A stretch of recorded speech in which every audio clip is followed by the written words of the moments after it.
I'm gonna keep it real with you guys. Elation has been one of the most interesting archetypes we've ever had in Star Rail. Every single attack is visually stimulating enough for me to stop taking my medication. But that's not actually what I mean. We've had so many metas that are focused on 1 or 2 carry characters and a buffer, but now with Elation, the meta is just soup. Take any ingredients that go in soup, throw them together, and now you have 36 stars in Memory of Chaos and a lot of financial debt. With that said, the new Yai XP leans back towards more of the hyper carry style. Unlike other Elations, you don't necessarily need to run her with other Elation units who dish out tons of damage. You just need some okay supports, Elation Trailblazer, and Return by Death to guarantee that you get her. My name is Braxophone, you can call me Brax, and today I'm gonna be teaching you how to play Evanescia.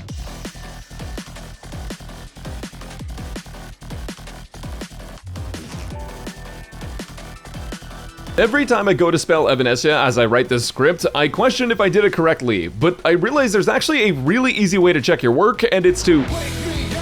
Evanescia is one of the most straightforward characters we've gotten in a long time, but what's odd about her is that despite her being easy, she has a much higher skill ceiling than other HSR characters. But much is doing a lot of heavy lifting. I'm not gonna pretend like HSR is hard because let's be real, there's more buttons on a microwave than there are in game. Evanescia is a mixed DPS that deals a lot of physical and emotional damage, and Elation damage. And a huge source of her damage is her 2 ultimate charges. Both charges of her ultimate do the exact same thing, you're just able to hold 2 of them. Finally, women's clothing has pockets. Her ult costs 240 energy to use, so she has a maximum of 480, which looks absolutely horrifying until you do any amount of reading. But I'm not going to subject you to that because, after all, that's what this video is for. Evanescia gains energy quickly because her talent makes her gain 1 energy for every 1 certified banger she gets and 1 certified banger for every 1 energy she gets. But that's not all, because she also has 2 passives that steal a certified banger from allies. Whenever an ally gains certified banger, Yai Sneeko sneakily yoinks half of that certified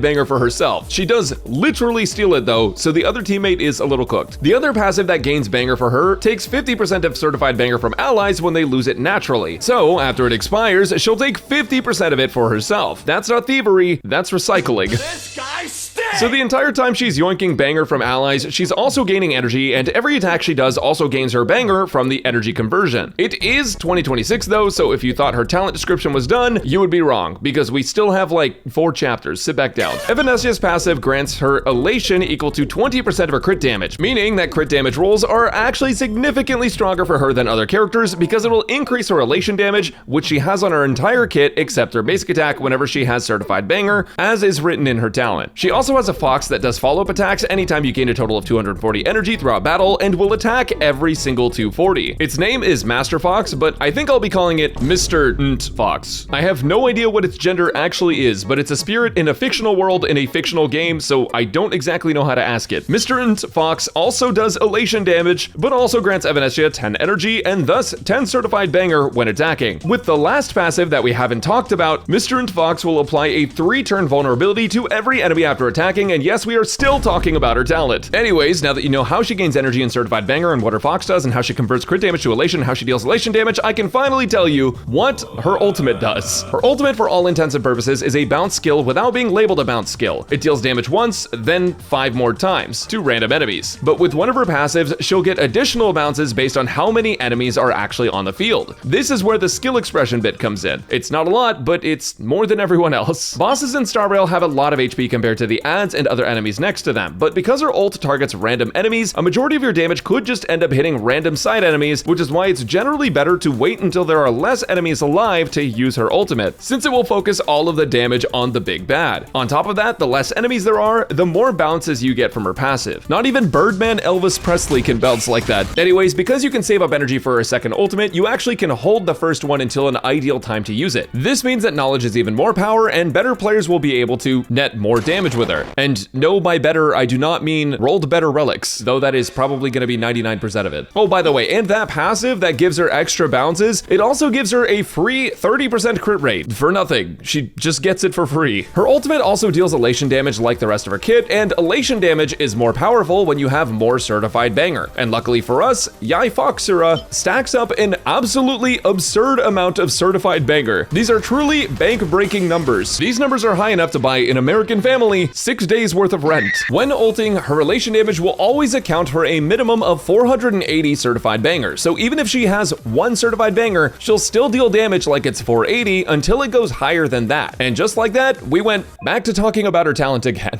Time to try to change the subject. When using her elation skill, she deals physical elation damage and gets 5 certified banger, which grants her a total of 10 energy since the elation skill alone will give her 5. And because she would get 5 energy from the elation skill, she actually gets 5 more certified bangers, so she gets 10 of both. Her skill is a blast that grants 10 punchline, so you'll basically always want to use it. And what's cool about her skill is it's gonna give her 30 certified banger because of the energy that it generates. The last 2 things in her kit are her basic and technique, but her technique just gives 20 banger and thus 20 energy in battle, and her basic does like nothing at all. Evanescia threatens to deal damage. Evanescia feels like the first true elation hypercarry. We had Superwolf, who fits the bill pretty well, but Evanescia benefits from normal non-elation buffers far more, and as a result, we have a character who's a part of the elation club who doesn't require you to own literally every character released in the past 4 years. Since her damage is split between physical damage and elation damage, and she gets elation from crit damage, taking buffs for crit damage is actually doubly useful, and other stat buffs aren't wholly useless. When you're leveling up her talents, be careful not to get lost in those eyes, and also not to level her basic attack. Focus on her talent, ult, elation skill, and pray you don't run out of balls.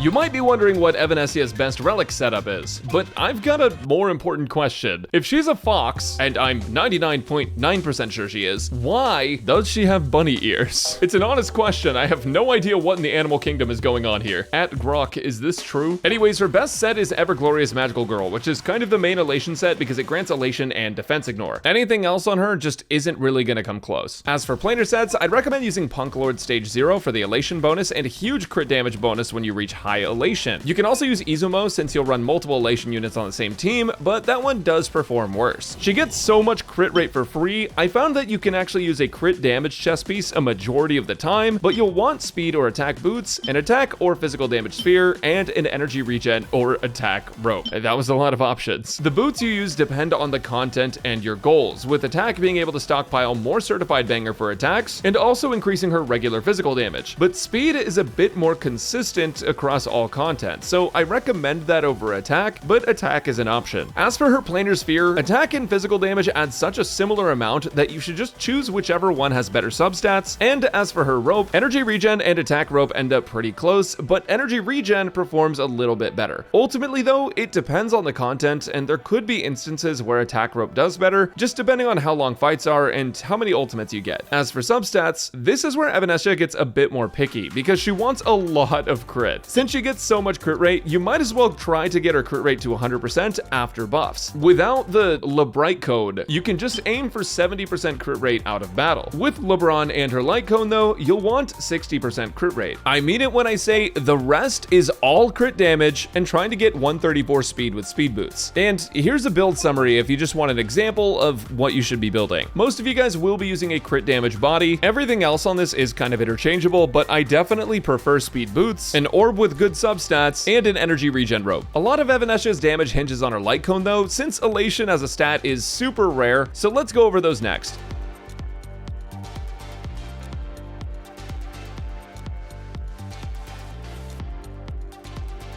If I had a dime for every elation light cone, I'd have $1, which is just enough to get 60 oniric shards. Thank you, Honkai Star Rail. In all seriousness, as you all know, I get very serious, there are not enough elation light cone options in this game, but we're lucky because the free-to-play options are pretty solid. First off, the paid options though. For paid options, you have Until the Flowers Bloom Again, which is her signature light cone, adding a huge 60% crit damage, which is also 12 elation for her, and a big energy regen increase. It's 10% by default, but Evanescia gets an extra 10.8% on top of that due to its secondary effect. It also applies a vulnerability on enemies when using her elation skill, so it adds quite a bit of damage overall. If you've retired Brain Rot entirely, you could give her Sparksy's signature light cone, which also has a lot of added benefits. For low spenders, today's good luck is an insanely good light cone since it gives a massive 20% crit rate buff at S5 and up to 40% elation. The big thing to be aware of with this one though is that you want to have 50% crit rate or less before the light cone, since it is really easy to overcap. For free-to-play players, the new event light cone Tomorrow Together Best 5 is her best free-to-play option and provides it's really solid damage. Its buff is very short, but because she can ult twice in a row, she can take advantage of her own elation buff 2 times in rapid succession. It also grants 24% crit damage, which is really strong. And with that said, Mushy Shroomi's Adventures is still really solid and can net great damage with the free elation and vulnerabilities on enemies. So if you have that one and haven't leveled up another light cone, it's totally fine. If you don't believe me, here's some light cone comparisons based on my math guy Cam's sheets. And if you still don't believe me, then I cast Testicular Torsion at the 9th level.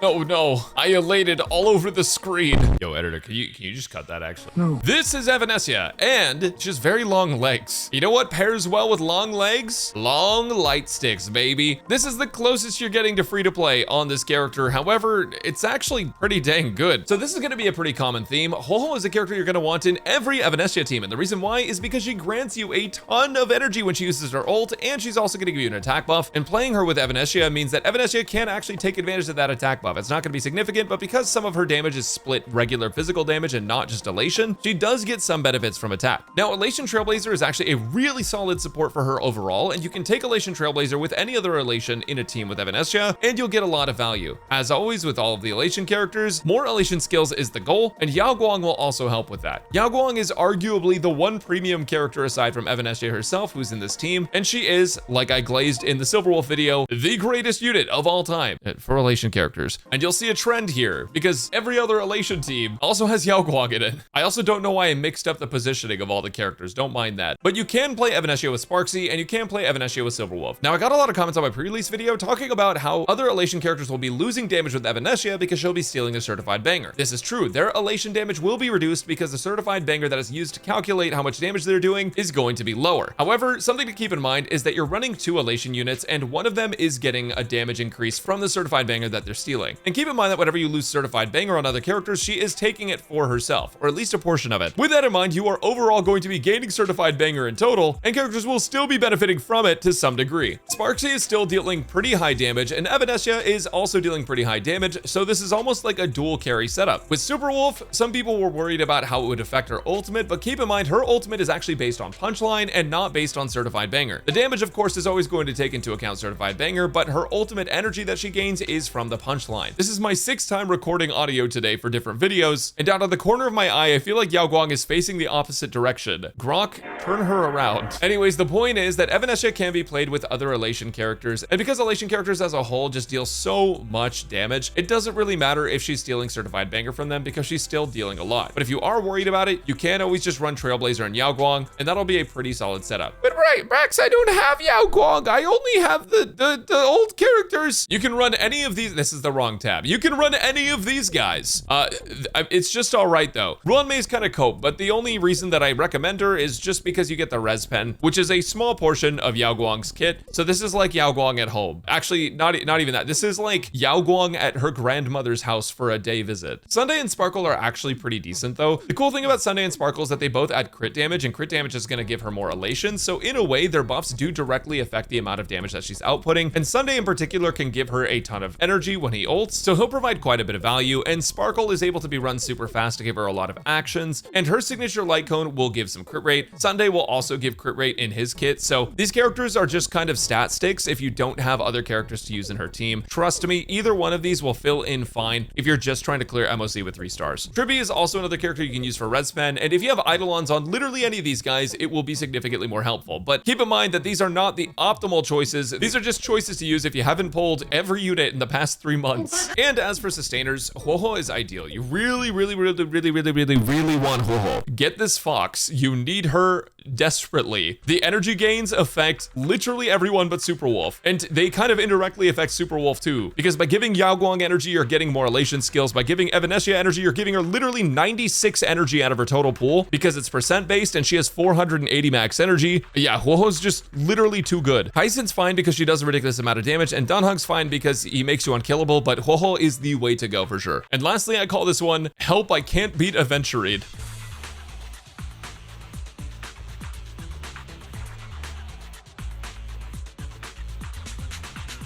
Anniversary units means top-up resets, and that means you'll be wailing. And I am definitely not projecting. Evanessia's Eidolons are strong, much like the dev's desire to keep her a fox with bunny ears, but she also has a very solid light cone. So let's go over her Eidolons and talk about which of the two is going to be better. First off, her E1 gives her a 20% all-type respan, which is massively helpful for all of her damage. But on top of that, she gets an elation skill activation whenever her follow-up attack triggers, and her elation skill will get an extra 10 certified banger, meaning an extra 10 energy for a total of 20 energy per elation skill. Very solid E1. E2 though grants even more energy because it effectively gives you 75% of ally certified banger that they gain, while still only stealing 50%. And when they lose certified banger naturally, 100% of it goes to Evanescia instead of 50. This Eidolon also gives 36% crit damage, which is another 7 elation as well. So together with E1, this makes Evanescia gain a significantly higher amount of energy and certified banger, increasing the frequency of ultimates, follow-up attacks, and her overall damage. E3 is an ult, basic, and elation skill level up, and E4 is a 15% defense ignore Eidolon. E5 is skill, talent, and elation skill again, and E6 makes her certified banger get a ton more value. First off, it lasts 1 turn longer, meaning that she can stack up way more certified banger overall, but in addition to that, she also Mary makes her elation damage by 15%. This is a straight 1.15 times buff to her elation damage output, which is already huge. But also for every 100 certified banger she has up to 1,000, she gets 2% more. So in total, she gets a 1.35 times multiplier on elation damage, which is absurd. It also adds an effect that gives her 120 energy after her first ult and re-triggers every 4 ults. So she's not saber tier in terms of spamming ults, but she's definitely very close. You'll get a ton more ults, fox attacks, elation skills, and damage with her Eidolons, even with just the first 2. For comparison, here's a chart showcasing estimated damage gain with Evanescia by Eidolon. E1 and 2 are huge gains, and E6 is more than both of them combined. I mean, yeah, I would certainly hope so. $26,000! As for whether or not you should be going for her Eidolons or Light Cone, in my opinion, going for her Eidolon 1 is going to be better overall, because the amount of damage it adds is more than getting her signature over the free-to-play craftable Light Cone. And on top of that, you get a solid Light Cone for her this patch, with Tomorrow Together being free. For those on a budget, but the budget is still high enough to get Eidolons, E2 is a solid stopping point for spenders that don't want to go all the way. Speaking of going all the way, I have a pink-haired not bunny girl to meet up with, so I will catch you all later.